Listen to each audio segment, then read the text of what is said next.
अस्सलाम वालेकुम दोस्तों, कड़ा हाल वाल आहिनि। आऊं आहियां शाइर उदासी शाहिद हुसैन खोसो ऐं अवां ॾिसी रहिया आहियो पोइट शाहिद खोसो यूट्यूब चैनल ऐं हिन प्रोग्राम जो नालो आहे सिंधी न्यू सॉन्ग सिलसिलो। दोस्तों तव्हांखे त ख़बर आहे डेली हिकु ॿ गीत खणी ईंदा आहियूं। माशाअल्लाह सुठे फनकार आहिनि। आज हिकु बहितरीनु फन जी आवाज़ में गीत खणी आया आहियूं ऐं बहितरीनु शाइरी आहे, मयारी शाइरी आहे। दोस्तों तव्हांजो असांखे साथ खपे थो, असांखे साथ ॾियो ऐं असांजे चैनल खे सब्सक्राइब कयो ऐं अॻिते शेयर करण लाइ बि असांजा वीडियो शेयर कयो। ठीकु आहे दोस्तों, जेको फ़नकार आहे माशाअल्लाह कंहिं नाले जो मोहताज न आहे ऐं हुनजी माशाअल्लाह बहितरीनु आवाज़ आहे, बहितरीनु शाइरी आहे, मयारी शाइरी आहे। ऐं हिन फ़नकार जो नालो आहे मास्टर ग़ुलाम रज़ा ज़रदारी ऐं गीत जा ॿोल आहिनि तूं नाले अला जे वरी आहे। माशाअल्लाह बहितरीनु शाइरी आहे, बहितरीनु आवाज़ आहे ऐं अॼु उहो तव्हांखे ॿुधाईंदासीं गीत। ऐं अगरि तव्हांखे उहो सुठो लॻे थो उनजे बारे में असां कमेंट वीडियो लाइक वीडियो ऐं उहो तव्हांखे लिंक ॾींदासीं, फुल गीत बि डाउनलोड करे सघो था।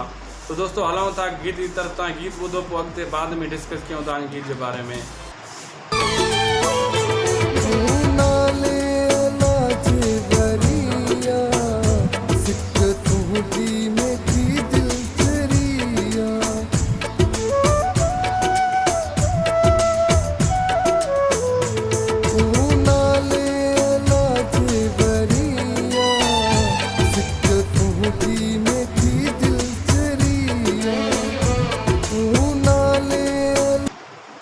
हाँ दोस्तों, ॿुधायो तव्हांखे गीत कीअं लॻो। मुंहिंजी उमेदु आहे त गीत तव्हांखे सुठो लॻो हूंदो। बहितरीनु गीत आहे, बहितरीनु माशाअल्लाह आवाज़।